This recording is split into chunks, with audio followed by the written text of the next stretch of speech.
मेरी UPSC coaching के admission के लिए पैसों का इंतजाम हुआ? अभी नहीं, लेकिन मैं कोशिश कर रहा हूँ। जब से हमारी शादी हुई है ना, तब से आप कोशिश ही कर रहे हैं और आपकी इसी कोशिश के चक्कर में इस बार भी एडमिशन की डेट निकल जाएगी। नहीं, मैं इस बार ऐसा बिल्कुल नहीं होने दूंगा। इस बार तुम्हारा एडमिशन जरूर होगा। ये सुनते सुनते तो मेरे कान ही पक गए हैं। शादी के वक्त आपने मेरी मम्मी पापा से क्या वादा किया था कि मैं आपकी लड़की को पढ़ाऊंगा, लिखाऊंगा, उसके सपने पूरे कराऊंगा, लेकिन आपने तो मुझे नौकरानी ही बना के रख दिया है। मेरी एक बात कान खोल के सुन लीजिए, अगर मेरा इस बार एडमिशन नहीं हो तो मैं आपको हमेशा के लिए छोड़ के अपने घर चली जाऊंगी। अगर मुझे पहले पता होता ना तो मैं आपसे शादी ही नहीं करती।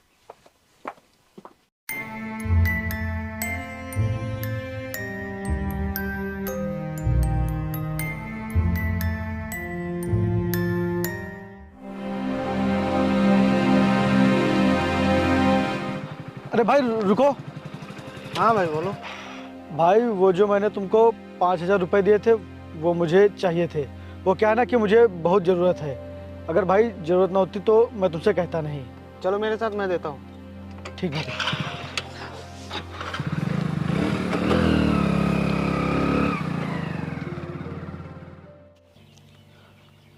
मधु,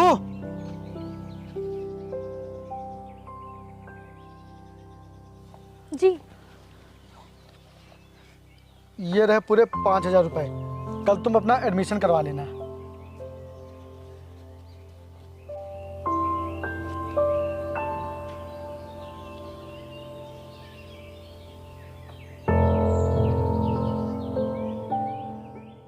भाई जब तेरी आर्थिक स्थिति ठीक नहीं है तो फिर तू भाभी को क्यों पढ़ा रहा है? उन्हें समझा, जितना हमारे पास है उतने में ही खुश रहो। नहीं यार, मधु का सपना है आईपीएस बनने का और उसका सपना ज़रूर पूरा होगा, क्योंकि शादी के वक्त मैंने उसके माँ बाप से वादा किया था कि मैं आपके बेटी के हर सपनों को पूरा करने में उसका साथ दूंगा। और यार मैं अगर ऐसा नहीं कर पाया तो मैं खुद की नज़रों में गिर जाऊंगा। वो बात तो ठीक है, लेकिन आईपीएस बनने में बहुत पैसे लगते हैं, बहुत खर्चा होता है। कहाँ से लाएगा तू इतने पैसे? ये कोई 1,000-2,000 का तो काम है नहीं, इसमें लाखों लगते हैं, लाखों। भाई मैंने उसका एडमिशन तो करवा दिया है। अब कुछ भी हो, मुझे उसका सपना हर हाल में पूरा करना है।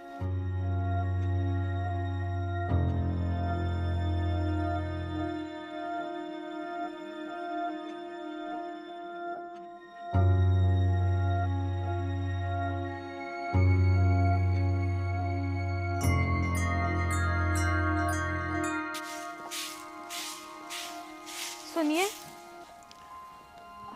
अगले महीने मेरी कोचिंग की फीस जमा करनी है। कितनी फीस जमा करनी है? 30,000। 30,000? हाँ 30,000। और अगर फीस टाइम पर जमा नहीं हुई तो सर कोचिंग में बैठने नहीं देंगे। और मैं अब नहीं चाहती कि मेरी पढ़ाई किसी भी वजह से छूटे।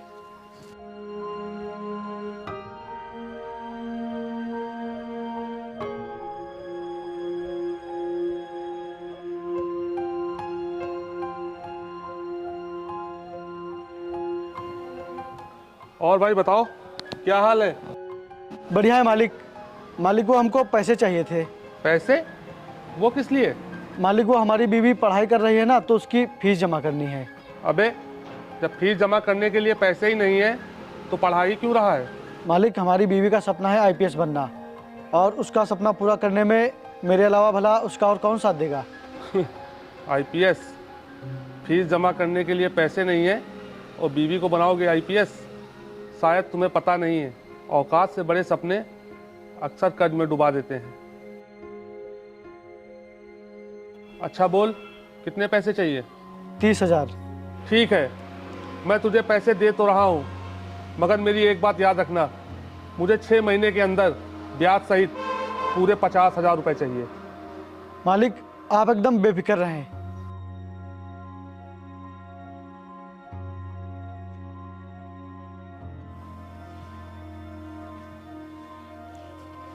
धन्यवाद मालिक। यार ये अभी तक आए क्यों नहीं है? पता नहीं पैसों का इंतजाम भी हुआ है कि नहीं। आज लास्ट डेट है, अगर फीस नहीं जमा हुई तो मेरा सपना चकनाचूर हो जाएगा।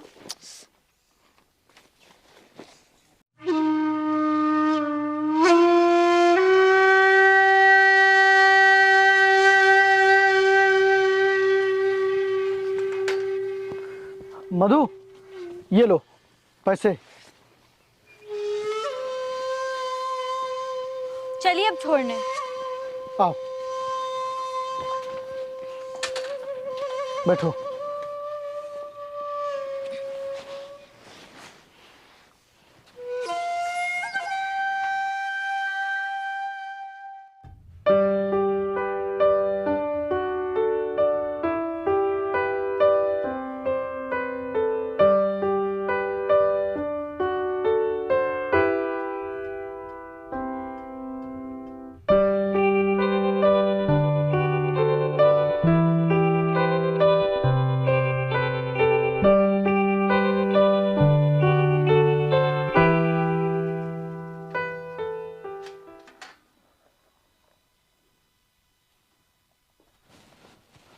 मधु, खाना बना कि नहीं अभी?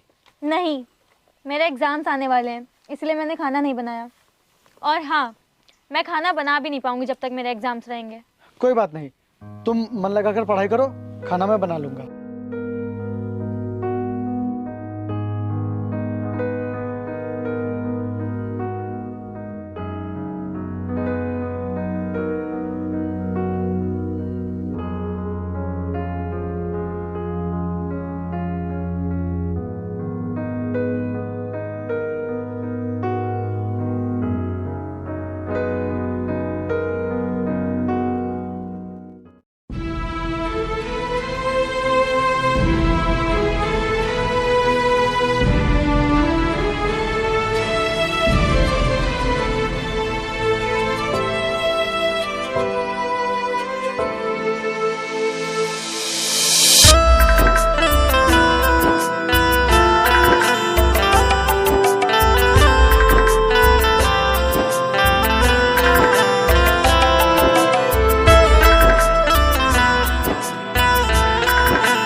सुनिए जी।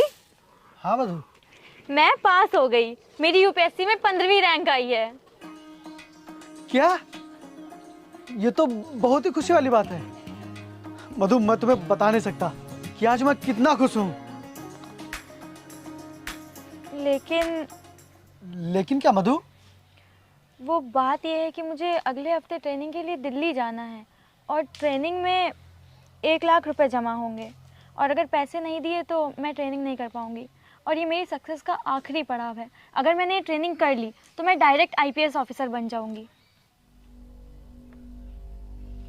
मधु तुम चिंता मत करो, मैं तुम्हारी सफलता के बीच में किसी भी रुकावट को आने नहीं दूंगा।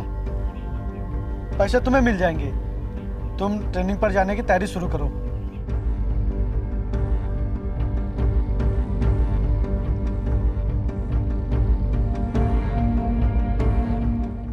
ए, रुक रुक। तू तो पैसे लेकर भूल ही गया। मैंने तुझसे क्या कहा था, याद है कुछ? नहीं मालिक, मैं कुछ नहीं भूला, मुझे सब कुछ याद है। याद है तो निकाल पूरे 50,000 रुपए। 6 महीने पूरे हो चुके हैं। मालिक मुझे कुछ दिन का टाइम और दे दीजिए, मैं आपके सारे पैसे दे दूंगा। कुछ दिन का नहीं, मैं तुझे सिर्फ 1 दिन का समय दे रहा हूँ। अगर तूने 1 दिन के अंदर मेरे पैसे नहीं चुकाए तो मैं तेरे घर पे कब्जा कर लूंगा।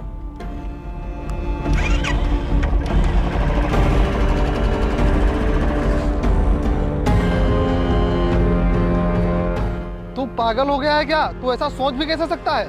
मैंने बहुत सोचा, लेकिन अब मेरे पास इसके अलावा और कोई रास्ता नहीं है। भाई तू ऐसा कदम मत उठा, मैं थोड़ी बहुत तेरी मदद कर दूंगा। यार अगर मैं तुझसे मदद लूंगा तो मुझे उसे भी चुकाना ही पड़ेगा, इसीलिए मेरा ऐसा ही करना सही रहेगा। इससे मधु ट्रेनिंग पर भी चली जाएगी और उसका सपना पूरा हो जाएगा, और उधर मेरा कर्जा भी उतर जाएगा। अरे भाई तू कुछ मत बोल, जिंदगी मेरी है तो फैसला भी मुझे ही लेना है। अगर मैंने ऐसा नहीं किया तो वो बहादुर सिंह मेरे घर पर कब्जा कर लेगा और मधु का सपना भी टूट जाएगा। अब मेरा ये फैसला मधु को उसकी मंजिल तक पहुंचाएगा।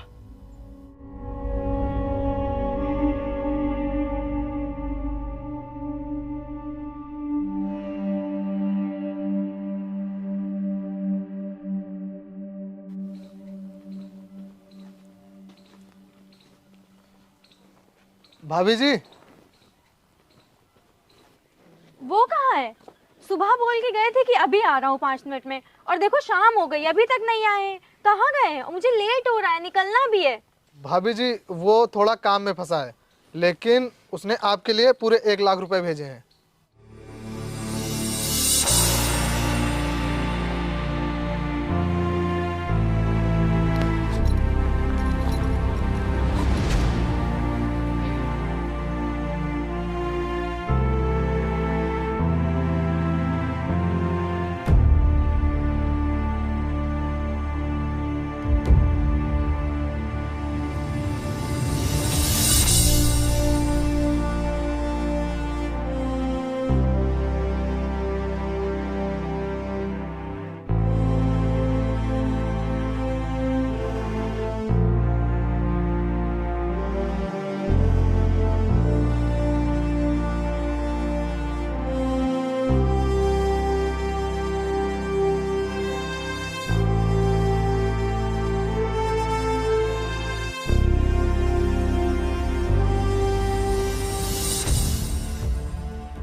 कहाँ बीच रास्ते में घूम रहा है?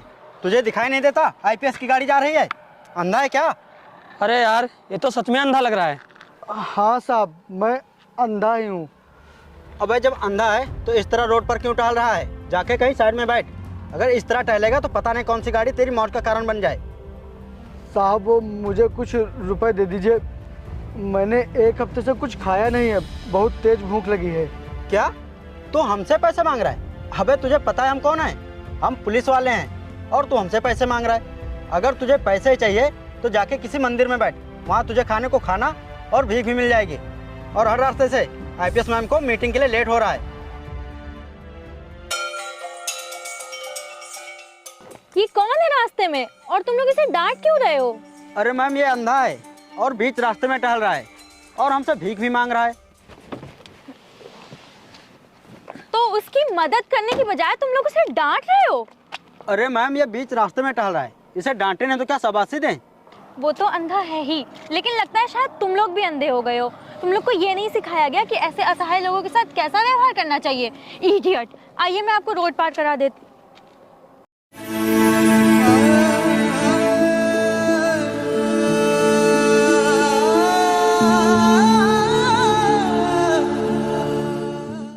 मैम साहब, मैंने बहुत दिनों से कुछ खाया नहीं है, कुछ पैसे दे दीजिए। जी आपने मुझे पहचाना नहीं? मैं आपकी पत्नी मधु। मधु? हाँ मधु। और आपने अपना ही क्या हाल बना लिया है। मैंने आपको पता नहीं कहाँ कहाँ नहीं ढूंढा।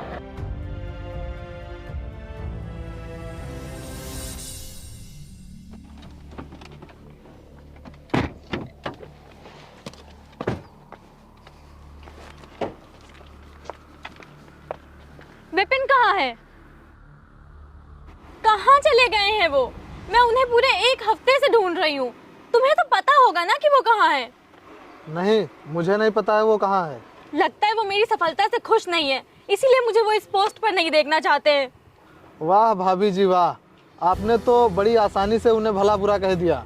लेकिन जब आपको ये पता चलेगा कि उन्होंने आपके लिए क्या किया है तो आपके पैरों के नीचे से जमीन खिसक जाएगी। क्या किया है उन्होंने मेरे लिए? आपको आईपीएस बनाने के लिए उसने अपनी आंखें बेच दी।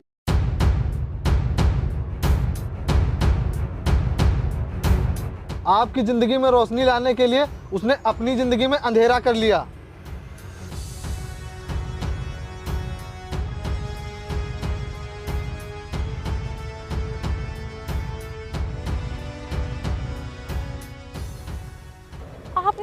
लायक बनाने के लिए अपनी जिंदगी बर्बाद कर दी। आपने अपने बारे में एक बार भी नहीं सोचा। मैंने कुछ नहीं किया है, मैंने तो सिर्फ अपना वादा पूरा किया है। ऐसा आपको लगता है कि आपने कुछ नहीं किया, लेकिन आपने जो किया है ना, वो दुनिया का कोई भी पति नहीं कर सकता। आपने मेरी सफलता के लिए अपनी जिंदगी को ही अंधेरे में डाल लिया। मधु, तुम्हें जो बनना था तुम वो बन गई। अब तुम ये भूल जाओ कि मैं तुम्हारा पति हूँ, क्योंकि अब अगर तुम मुझे लेकर चलोगी तो तुम्हारी बहुत ही बेइज्जती होगी और ये तुम्हारे लिए सही नहीं रहेगा। और अब मैं तुम्हारे लायक भी नहीं बचा, इसीलिए अब तुम अपनी ज़िंदगी में हमेशा खुश रहो, मुझे हमेशा के लिए भूल जाओ। अब मेरी ज़िंदगी जितनी भी बची है मैं इसी तरह भटकते भटकते काट लूँगा। अपनी ज़िंदगी में हमेशा खुश रहो।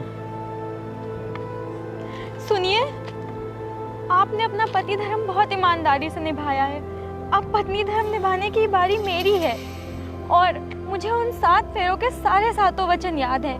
उसमें से एक वचन ये भी था कि कुछ भी हो जाए, चाहे कितनी भी मुसीबत आ जाए, लेकिन हम एक दूसरे का साथ कभी नहीं छोड़ेंगे। और आज मैं वो अपना वचन निभाती हूँ। आप जिस भी हाल में हैं, जैसे भी हैं, मेरे पति हैं। चलिए मेरे साथ, आप चलिए।